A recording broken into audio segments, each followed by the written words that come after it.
today we're just going to do a quick review on what we discussed about Mesopotamia, ancient times. Right now we're in around Egypt, in and about Egypt right now.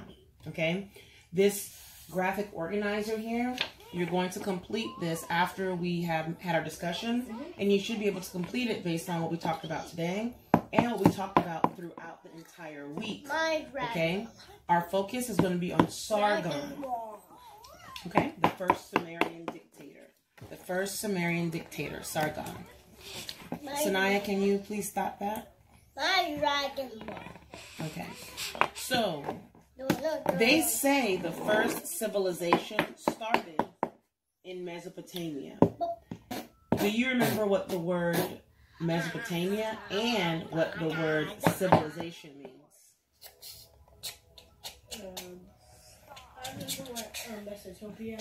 Not Mesopotamia, Mesopotamia. Mesopotamia, what does that mean? Between two rivers. Between two rivers, correct. So there are Greek words. The word meso is Greek, and it means in the middle, right?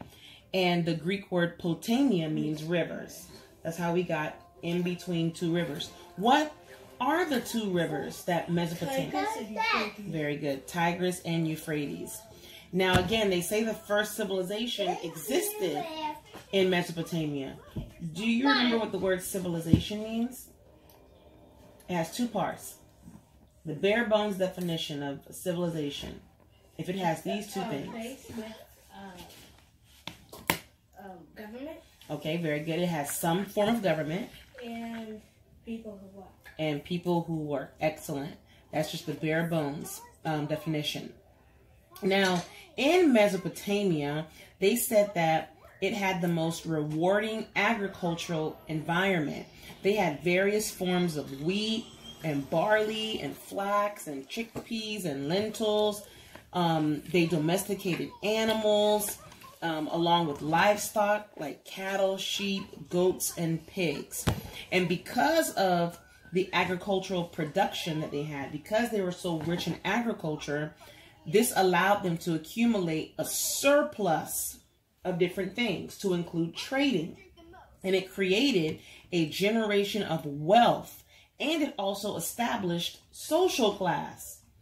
Do you remember what the word social class is? When we talk about social class, what does that mean? You can't remember? Okay. Look at me. Social class basically means there are levels of different groups. Go ahead. Okay, go use the bathroom, Sanaya. Go ahead. What's social class? Don't sit. What's social class? Don't sit. It's as multiple. Okay. Multiple what? It's when there's multiple Statuses of people. Very good. So social class basically means there is a hierarchy of people. You have your rich, your uber rich, which are your super wealthy. You have your poor, your middle class. Very good. So that's where they say societies became more complex, and social classes or social hierarchies began to exist. Okay, excellent. So just like when we learned with Egypt, right? Egypt had their own writings. What was the Egyptian writing called? Hieroglyphics. Excellent. So just like Egypt had their own type of writing, what type of writing did the Sumerians have? Cuneiform. Very good. Cuneiform. So, like we know, writing is needed for accounting back then, for inventorying property, for tracking. No! Can you stop? Can you go use the restroom? Thank you. No, Jemaya. So, as with any civilization, we know that there has to be a way to track what's taking place, right? So they had to track accounting, inventorying property, keep track of trade deals, and who paid what in taxes, right? So they had their writings done through scribes, right? So their scribes used the Latin word cuneus. So cuneiform, the word cuneiform, the Sumerians' method of writing, is from a Latin word, cuneus, and I might be pronouncing it incorrectly, but it basically means wedge. That Latin word means wedge. And what is everything you learned about? Tell me everything you learned about in terms of who this character is. Sargon was a baby. He was found floating down a river. When Sargon was a baby, he was found floating down a river. Okay, speak clearer. In a basket. In a basket. The king of Kish found Sargon. Was it the king of Kish? Sargon was born in Kish, right?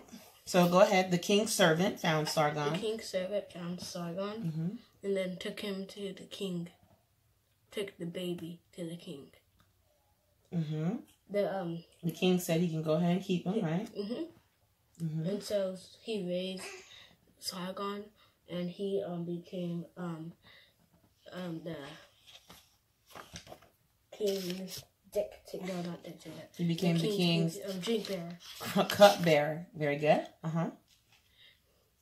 And so he was very trusted by the king. Very good.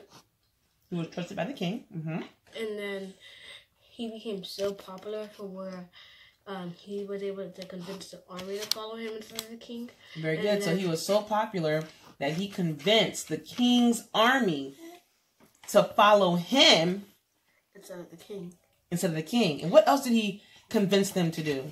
Kill the king to make him in charge. Very good. Kill the king to make him in charge. Make him the king. Okay, keep going. Well, did he really need to do that and tell the army? He probably could have just poisoned his cup. Because he was doing it. Yeah, that's true. He probably could have just poisoned his cup. But they probably would have known it was him. And they probably would have killed him. Yeah. Because right? He's the only person that could have done it. He's the only person that could have done it if he poisoned him on the cup, because he was the cupbearer, right? So he probably was like, okay, I know I can't do it. Who can I get to do it? I can get the military. But we don't know if it was one or two people or if it was an entire military. We don't know how it happened. We don't know all those details. But go ahead, keep going.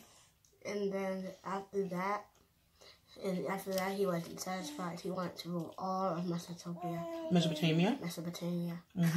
And so after that, he fought over 50 wars to conquer Mesopotamia. And after that, he named it Aqaba. No, that's something else. Akkad. Okay, or Akkad. I don't know how to pronounce that either. So very good. So you said after he got the military to overthrow the king, but to kill the king and make him king, he decided that this is not the only thing that I want. I want it all. I want all of Mesopotamia, right? So he started to go around with his military and kill and to basically overthrow other villages, other areas within Mesopotamia, and overtake their land and more likely kill their king in order for him to be the ruler over everybody, right? So he, like you said, he had over 50 wars to make that happen, right? Okay, what else did you say? After that, he was able to conquer all of Mesopotamia, and then after that, he named his empire Akkad. Very good, excellent job. So Sargon's achievement as king was real. He made himself king of Kish. So you were right. It was Kish. So he made himself king of Kish around 2334 BC. What does BC mean? Before Christ. Before Christ. Very good. He set about building an empire in the northern part of Mesopotamia. And this was, or that region, the northern part of Mesopotamia, was united culturally to some extent, since all the people spoke the languages belonging to a specific family. Unlike the Sumerian region. The Sumerian region to the south of northern Mesopotamia, their languages were not very similar. Okay? And like you said, Sargon quickly conquered the cities of Sumer before going on to take the territories beyond the Mesopotamia, beyond Tigris and Euphrates. Okay? Mm-hmm. And then, like you said, he named his empire Akkad. Okay? Now, although his empire did not outlive him, his reputation remained a powerful force in Mesopotamia. And then their language, because they had their own language, right? It was called the Akkadian or Akkadian language. Any questions on that? Nope. Okay. So this graphic organizer, where you're going to explain to me the who, the what, the where, the when, the why, everything we just spoke about, everything you read about in Story of the World, I want you to document all of that on this graphic organizer for me. Okay? You have about 20 minutes. Well, I'm going to give you 15. I'm going to give you 15 minutes to go ahead and do that. You can use the Story of the World book so you can write the names using the correct spelling. And then we'll take 5 minutes to go over what you wrote, make any necessary changes. And then we'll jump to the next subject. Do you want to do writing next, writing and rhetoric? Or do you want to do science? Writing.